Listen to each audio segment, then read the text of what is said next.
Habatus Renungan Harian Anak. Selamat pagi adik-adik, salam Habatus, hidupku bagi Kristus. Adik-adik, hari ini kita akan baca dari kitab Amsal pasal 17 ayat 13, 14, dan 15. Tetapi sebelumnya mari kita berdoa terlebih dahulu, memohon pimpinan Tuhan. Yuk kita akan berdoa bersama-sama. Bapa dalam surga, kami mengucap syukur pada kesempatan ini. Kami mau membaca sebagian firman-Mu, kiranya Tuhan saja yang memimpin setiap kami.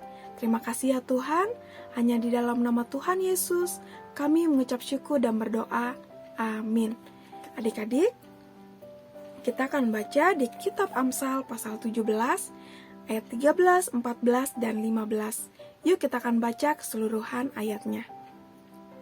Siapa membalas kebaikan dengan kejahatan, kejahatan tidak akan menjauh dari rumahnya. Memulai pertengkaran seperti membuka jalan air. Jadi, undurlah sebelum perbantahan dimulai. Membenarkan orang fasik dan mempersalahkan orang benar, kedua-duanya menjijikkan bagi Tuhan. Adik-adik, kita mungkin pernah mendengar ya istilah air susu dibalas air tuba. Itu sama artinya dengan di ayat 13. Perbuatan baik dibalas dengan kejahatan. Nah, adik-adik, seringkali mungkin apa yang kita lakukan, kebaikan yang kita lakukan terkadang kita mendapat balasan yang tidak sesuai dengan apa yang kita harapkan. Terkadang bisa saja perbuatan baik kita, perbuatan benar kita mendapat balasan kejahatan ataupun kekecewaan. Tetapi apapun balasan itu adik-adik, Tuhan mengajarkan kita untuk terus berbuat baik, berbuat kasih. Jadi, jangan sampai kita seperti dunia ini, kejahatan dibalas kejahatan. Karena apa adik-adik? Orang yang berbuat jahat pasti akan mendapat imbalannya. Suatu saat nanti, kejahatan akan dibalas dengan kejahatan. Dan di ayat yang ke-14, di sini pertengkaran seperti membuka jalan air. Kalian tahu ya adik-adik, bagaimana sifat air? Air akan terus mengalir.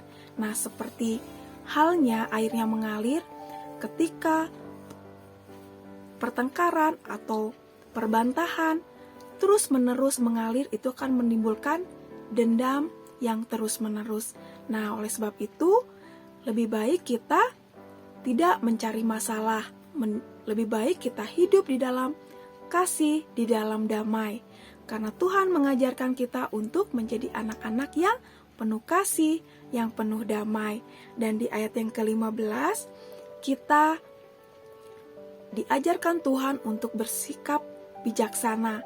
Kita harus bertindak adil di dalam kehidupan kita. Jangan sampai kita membela seseorang yang telah melakukan kesalahan hanya karena mereka teman kita, mereka saudara kita. Jadi kita membela mereka. Apapun yang dilakukan, jika itu salah, kita harus mengungkapkan kesalahan. Marilah kita belajar untuk bersikap bijaksana dan bersikap adil. Jadi adik-adik, pagi ini kita diajarkan untuk bersikap baik, melakukan kebaikan.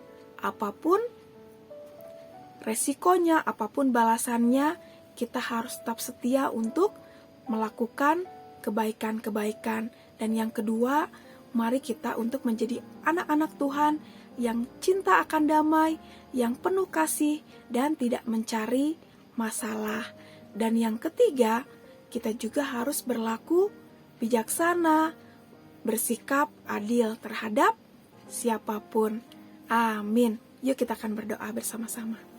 Terima kasih Tuhan, pagi ini kami diingatkan untuk terus berbuat baik. Apapun yang kami terima balasannya Tuhan, mampukan kami untuk tetap setia berbuat baik. Tidak marah ketika kami melihat orang atau orang memperlakukan kami tidak baik, tetapi ajar kami bisa menahan diri kami. Dan mampukan kami Tuhan untuk menjadi anak-anak Tuhan yang penuh kasih, cinta damai, dan juga bersikap adil dan bijaksana. Biarlah hidup kami Tuhan senantiasa dituntun oleh Tuhan, dan biarlah nama Tuhan saja yang ditinggikan dan dimuliakan. Ampuni kami Tuhan, kalau selama ini kami masih marah ketika orang-orang bersikap tidak adil terhadap kami. Dan mungkin kami juga seringkali memulai pertengkaran. Tuhan, ampuni kami dan mampukan kami untuk mentaati perintah Tuhan dengan taat dan setia. Terima kasih ya Tuhan, hanya di dalam nama Tuhan Yesus kami mengucap syukur dan berdoa. Amin. Sampai jumpa adik-adik di Renungan Habatus selanjutnya. Tuhan Yesus memberkati. Habatus Renungan